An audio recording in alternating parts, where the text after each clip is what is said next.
SIUE, this is 204 News Break. Hello and welcome to 204 News Break. I'm Kylie. And I'm Kayla. We'll have news from around the world and here on campus of Southern Illinois University Edwardsville in just a minute. But first, let's check in with Cyrus in the current weather center to see how our weather's looking. Low pressure is moving into the St. Louis area, and when this combines with moisture from the Gulf of Mexico, that can only mean one thing for us. Rain is on the way. More weather news coming in a few minutes. Thanks. Our top story, a warning tonight from the State Department for Americans around the world. Officials say U.S. citizens need to be careful as tensions surrounding the war in Iran continue to increase.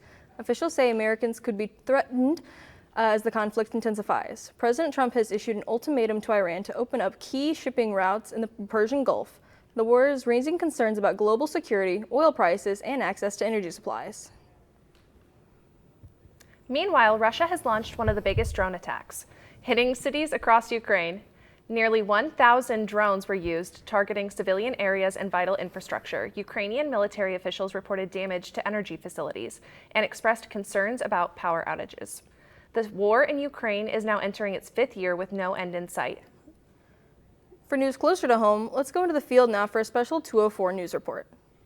The third global No Kings protest recently took place, and locals to the southern Illinois area rallied together to protest the current government administration. On March 28, 2026, residents gathered at the Lincoln Douglas statue in downtown Alton. Many different walks of life were present, all there for the same reason, to demand change. I spoke with a mother and daughter who were in attendance, both wanting to see reform from their government. This is my second protest I've been to, and honestly, it really means a lot to me to see the community come together. The Department of Education is being gutted by our current government, and I think it's really important that we all get out here and support the cause of supporting education. For many, the No Kings protest was the first public protest they'd ever been a part of, finding this opportunity to be the right place and the right time to fight the system. You know, I was too young to stand up for it during the civil rights movement, so now is our time to do the right thing. The protesting doesn't end here, though.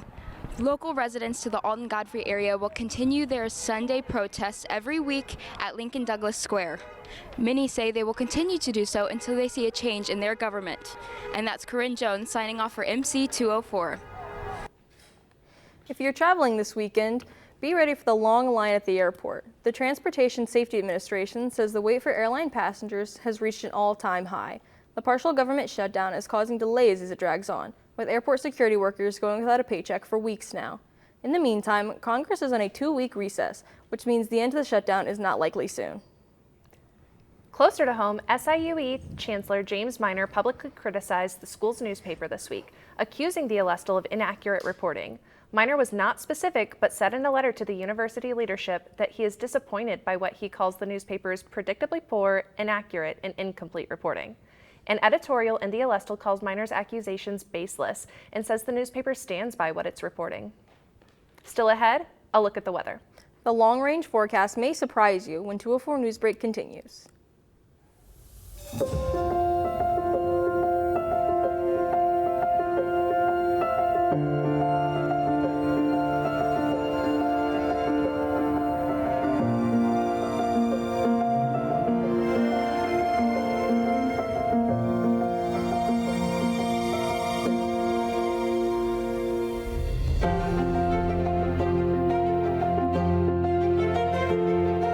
Boss Burger, eat like a boss.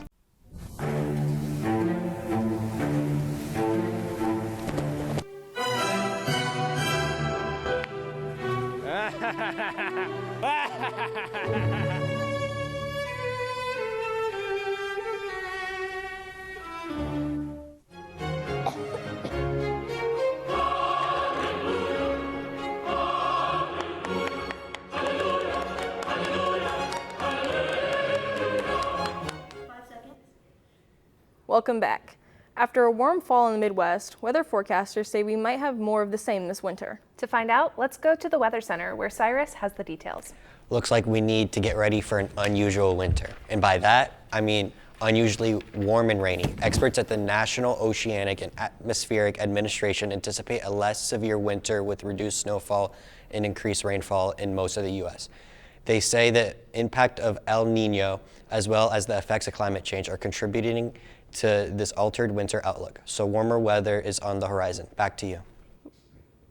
Thanks, Cyrus. The Illinois Attorney General has accused an Edwardsville Thai food restaurant owner of tax evasion.